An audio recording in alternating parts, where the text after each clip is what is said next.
Serving at-risk families is our mission, and it is the name of the ministry in Guatemala that we use or that we have. We use the term SARF, SARF. Originally, when we started, that was just kind of a way of us saying serving at-risk families a little bit quicker, like in office speak. But somehow that leaked out to the public, and now people that are involved with the ministry call it SARF. So if I say SARF instead of the Serving at-Risk Families Ministry in this presentation, that is why. Um, so a lot of times people are like, what is this SARF stuff? What does it even mean? Do you just not know how to say surf? Or you guys go into Hawaii? Like, what do you do? The truth is, saying serving at-risk families all the time when you're talking about ministry kind of gets a little lengthy. So um, the ministry is based in Villanueva, Guatemala.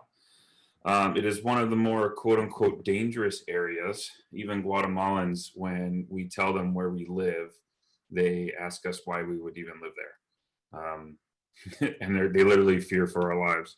But that's where the need is. And truth be told, we actually haven't had any issues with crime or anything like that for the 8 years that we've lived there. So it is just 10 miles south of the capital, which is Guatemala City, and that's like about the center of the country. According to, oh yeah, it's even though it's only 10 miles south, it is like an hour drive from the airport, which is there in the city. So just because it's 10 miles away doesn't mean it doesn't take a while to get to it. That's just because of the way the roads are and the immense amount of traffic. According to the 2018 census, which we were there for, there was only 500,000 people living in Villanueva. But we know those numbers are actually a lot greater. There's pretty closer to like 1 million people that live there. A lot of the residents there are like afraid of the government tracking them and stuff like that. So that's why they didn't participate in the census. Servants has been serving in Guatemala for 20 years, starting with working at a children's home, and also ministry out into the community, which is how Missy and I got started. And since then, we've also led teams up into the Nebah area and around other areas around the country as they become available for us to send teams there.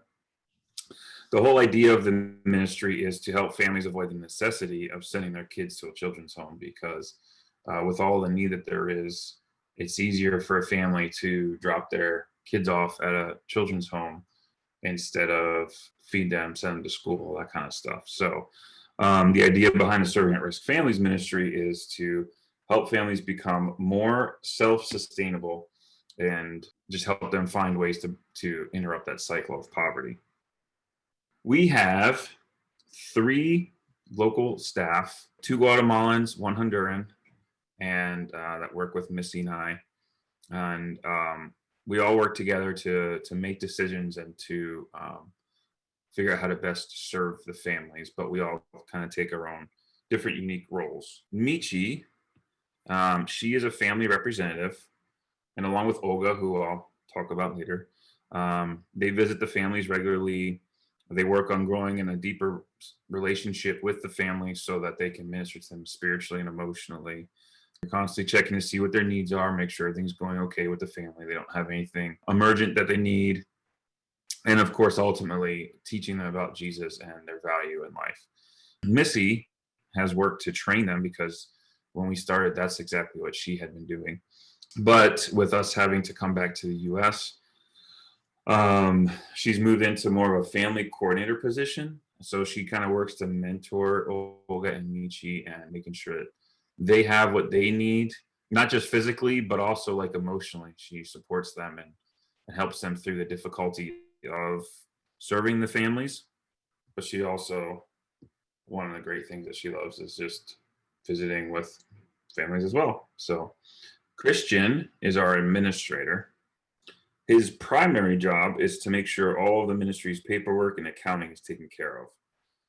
Because of the high occurrence of money laundering in Guatemala, there's a lot of rules and laws that we must adhere to, even more so than regular businesses, as the government's put a lot of restrictions to prevent money laundering. So we want to make sure that we follow the laws correctly, and that as a proclaimed Christian organization that we are in upstanding status, and we don't kind of like conform to the status quo of how business is done in Guatemala, which I will admit makes things extremely difficult.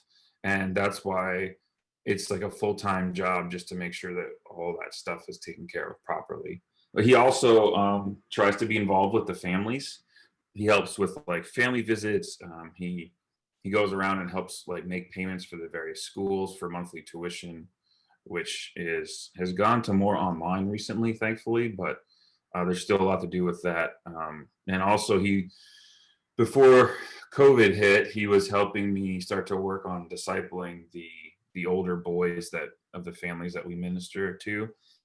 But social distancing made that more difficult, and then of course we came back here, so we haven't been able to do that as much as we'd like.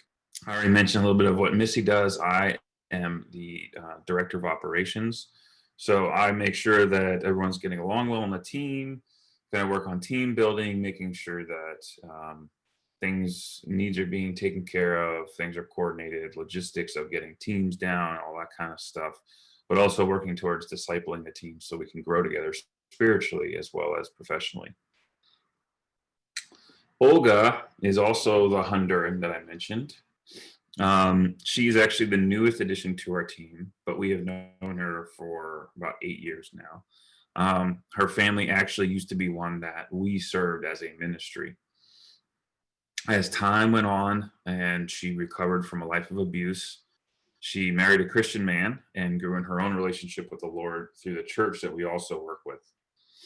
We watched her servant's heart grow, and she started to volunteer to help in the ministry. We started to pay her to help us clean and maintain the ministry center as well as cook for teams. And she continues to, would continue to share with us how she loves helping people, or how she is already helping people in her own community. And so we identified her as somebody who, as she continues to grow, that she would be a valuable asset to the ministry. So eventually we asked her if she would like to intern with us as a volunteer to learn more about, our methodologies, how we serve, to kind of learn some more of the behind the scenes stuff that we do as a ministry. But what she didn't know is that we were actually testing her out to see how she jives well with the team. Was she trainable? Can she grow? That kind of thing. And well, we didn't really doubt that she could because we had known her before doing that, but we just kind of wanted to see how all that would work, seeing as she never really had an official job. She just finished her 6th degree education, is moving on to middle school as an adult, and her just desire to grow and learn is just amazing.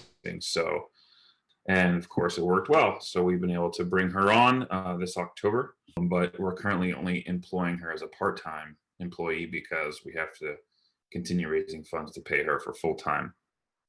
And there is a ton more to her story.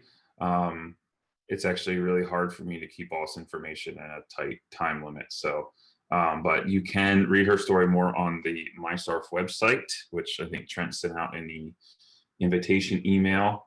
But we will send it to you again after this call with the video link, so you guys could check that out. The COVID situation this year had us focusing more on life sustainment than growth, just because of the economic shutdown in Guatemala. Usually most families can fend for themselves for food. But when the government shut down the majority of the commerce in Guatemala, those sources of income kind of disappeared. So we were helping with monthly nutrition baskets. And as the restrictions lifted, most families have been able to make money again, selling things at their home or finding jobs locally, whether it's in construction or cleaning or anything like that. So we're slowly helping them kind of, get the momentum going again of where they're earning for themselves. Last year, or this year, we weren't able to host any teams to Guatemala. And the previous year, we did have one team that went down. But we are looking forward to taking some folks down in 2021. Um, Obviously, we can't predict when restrictions will be lifted enough for us to take a team down in an effective manner. Right now, you have to quarantine for 2 weeks, so or get a COVID test within 3 days of your trip. That just makes it almost impossible to coordinate, especially for one or two people, let alone whole team. Guatemalans really struggle to believe that someone or a group of people from the US would take time off work and spend money to come to their country just to spend time with them and love on them. America has become this idealized, like, holy land to Guatemalans. That's why there's so many people that are immigrating to the US, um, with a lot of Hollywood involved, which is attracting them. But um, the fact that somebody would come and just spend time with them for a week, cook a meal for them, spend time in their home and play with the kids and ask them how life is going and pray for them and stuff like that. Um, it just leaves a lasting impact that it's hard to really even believe, let alone explain. For those of you who have been down and have done that, you know how it is. Like, the connection doesn't leave you. And this is actually a better way to interrupt the cycle of poverty, because as Americans, we tend to focus more on the financial poverty that exists. But you can give someone everything that they need physically, and they'll still have an impoverished mindset, which is exactly what our battle is against. So they might have thoughts like, I'm not good enough, I don't qualify, I'm not allowed to flourish, this is as good as my life will get. But by loving others through a relationship, we can show them that Jesus says that they are good enough as children of the King of Kings, and that yes, they are worthy.